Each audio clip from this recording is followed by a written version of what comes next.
Hey guys! Have you ever seen those fancy awesome space paintings made by street artists or online and thought to yourself, man, I wish I could do that? Well, you've sort of come to the right place. I mean, I'm fairly new at this, so it's the basics. That's what matters. This tutorial will get you started, and the basics are usually a good place to start. First things first, you'll need to find a place to work. I recommend someplace outside in a more open space area. Once you have confirmed you have a place to work, the next step is getting the supplies. Here's what you need. Some poster board that is glossy. You could use more regular poster board, but it just makes the image look matte. But if that's what you're looking for, do that. I just prefer the shiny. Size doesn't matter, whatever works for you. Next is some magazine paper. Though I've seen newspaper work as well, I've never personally tried it. Obviously you'll need spray paint. The colors are up to you beyond black and white, which are basically a necessity. I use Rust-Oleum, but if another brand works for you, then whatever. Make sure it's glossy spray paint. You'll probably also want a palette knife, which is this thing, though there are loads of different shapes and sizes. You won't have to use this tool specifically, but you could use something similar. Next is circular objects. They can be any size you want and made out of anything. I used random crap that I found around, just as long as it works.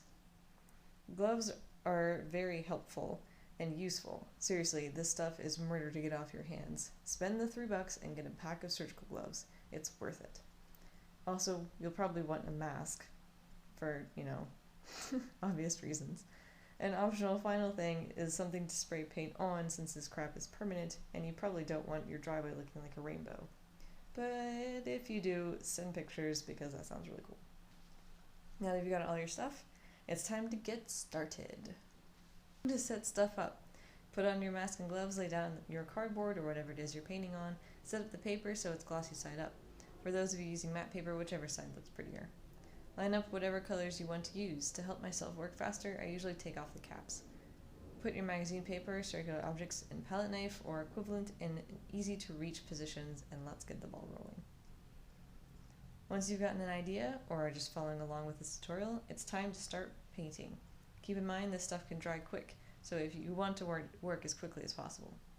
Pick whatever colors you want for your planets, just pile them on top of each other. Try to be somewhat light with the amount of paint you use as it adds up fast. Once satisfied with your colors, add black on top. Grab some magazine paper, crumple it up a bit, and lay it on top. Gently press, then lift off. It's like magic, I know. Keep doing it until you're happy with the texture.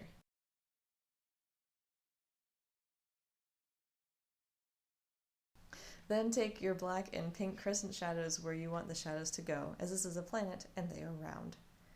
Wait a minute or so for the paint to dry, then put on your circular objects. The planets are basically done. Time for the next step. Mountains or cliffs or whatever you want to call them are made in a similar fashion as the planets. Paint colors, paint black, magazine paper for texture. Main difference is instead of laying the paper, you press it with your fingers to guide the texture. Usually I do mountains and black of space at the same time. If I start with the space, spraying the colors usually accidentally covers my black. I start with the colors forming the general shape of where I want them to be. Once done, I work fast so the paint doesn't dry and fill in the black. Quickly grabbing the magazine paper, go and form the mountains. While the paint is still wet, grab the palette knife and go over the mountains, outlining the shape, adding in the illusion of extra cliffs, etc. Once done, take a breather. Final stretch. Time to give space some oomph. Grab another color, whichever you want, and however many you want. Hold the spray can somewhat farther away and spray lightly. We don't want the color to overpower the black, just enhance it. Use your free hand to block the mountains if they're in the way. Spray anywhere you like. Once satisfied, it's time to grab the white, because it's time for your space to twinkle with stars. This is the main reason why you want gloves, by the way. I like to use my fingers because that's the easiest for me, but you can use whatever you want, like a toothbrush. This takes a bit of practice and trial and error. Feel free to try it on your cardboard a few times first. Spray some white on your fingers, do some test flicks to get used to it, then do it for real. Put however many stars you want anywhere you want.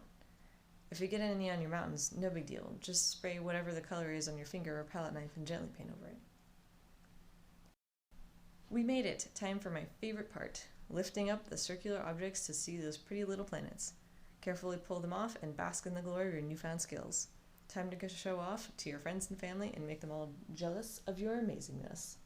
Congrats! You finished a painting, and not only that, a really super special, awesome space painting. Whenever you're ready, jump back in and keep going if you want. Experiment, try new things, use different tools, get high, just kidding, and have fun. Feel free to send me your creations. I'd love to see what you've made. Till next time, thanks for watching!